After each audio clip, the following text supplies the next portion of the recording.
आज भारत में गरीबों के लिए, वंचितों की सेवा के लिए समर्पित सरकार है। हम पिछड़ों को प्राथमिकता देते हैं। उनका जीवन बेहतर बनाने के लिए पूरी संवेदनशीलता से काम कर रहे हैं। अक्सर बड़ी बड़ी चर्चाओं में इस ओर आपका ध्यान नहीं हो जा पाता। मैं आपको एक और उदाहरण देता हूं। बीते दिनों इस बात की चर्चा रही कि बीएसएनएल ने अपना made in India 4G stack launch किया है। और साथियों, मैं बताना चाहता हूं, वाकई ये देश की बहुत बड़ी सफलता है। आज हम गर्व से कह सकते हैं कि भारत दुनिया के उन टॉप 5 देशों में शामिल है जिनके पास अपने देश में तैयार 4G स्टैक है।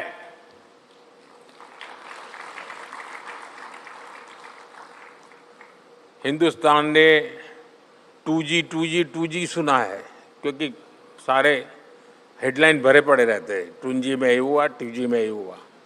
अब मैं 4G की बात कर रहा हूं तो जरा देर लगती है, वो सफाई करते करते मेरा दम उखड़ रहा है। जिस सरकारी कंपनी को कांग्रेस ने बीएसएनएल को बर्बाद करने में कोई कसर नहीं छोड़ी थी, आज बीएसएनएल नए अचीवमेंट हासिल कर रही है। लेकिन साथियों, देश की सफलता का यह सिर्फ एक पक्ष है। इसका दूसरा पक्ष यह है कि जिस दिन ये 4G स्टैक लॉन्च हुआ, उसी दिन बीएसएनएल ने करीब 1 लाख 4G मोबाइल टावर शुरू किए। और इसका नतीजा क्या हुआ?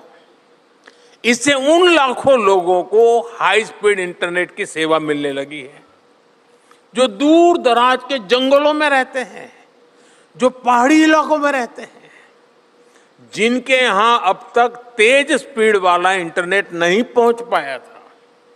साथियों, अब मैं आपको हैरान करने वाली एक और बात बताता हूं। हम तो ये 2G, 4G, 6G वो सब सुनते रहते हैं, तो हमको अपनी आसपास की दुनिया दिखती है।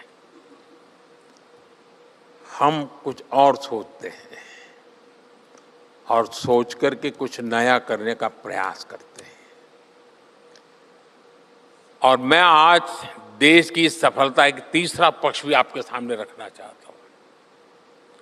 और अभी तक मीडिया का ध्यान उस बात पे नहीं गया है। खैर, बहुत सी बातें हैं मेरे खाते में, वो बहुत पीछे रह जाते हैं। जब दूर सुदूर के इलाकों में ऐसी सुविधाएं पहुंचती है तो वहां के लोगों का जीवन कैसे बदलता है। आपने शायद ई संजीवनी के विषय में सुना होगा। मैं इस ई संजीवनी का उदाहरण देता हूं। मान लीजिए एक परिवार है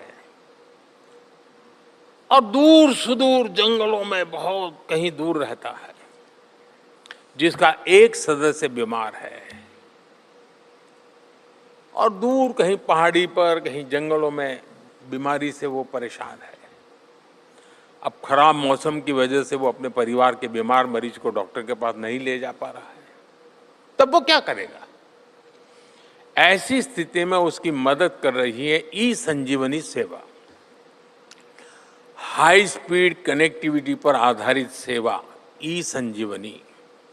साथियों, वो मरीज को अपने फोन में ई संजीवनी ऐप के माध्यम से डॉक्टर से जोड़ देता है और उसे स्पेशलिस्ट डॉक्टर के कंसल्टेशन की सुविधा मिल जाती है। एनडीटीवी के दर्शकों को ये जानकर अच्छा लगेगा कि अब तक ई संजीवनी के माध्यम से 42 करोड़ लोग ओपीडी कंसल्टेशन ले चुके हैं।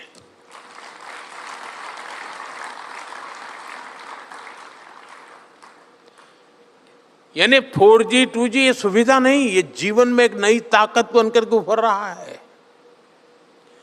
और आज जब मैं आपसे बात कर रहा हूं तो सुबह से शाम तक देश के 1 लाख से ज्यादा लोग ई संजीवनी पर मदद पा चुके हैं। ये मैं 12 घंटे की बात बताता हूं। ई संजीवनी सिर्फ एक सुविधा नहीं है, ये एक भरोसा है कि संकट आने पर उन्हें तुरंत मदद मिलेगी।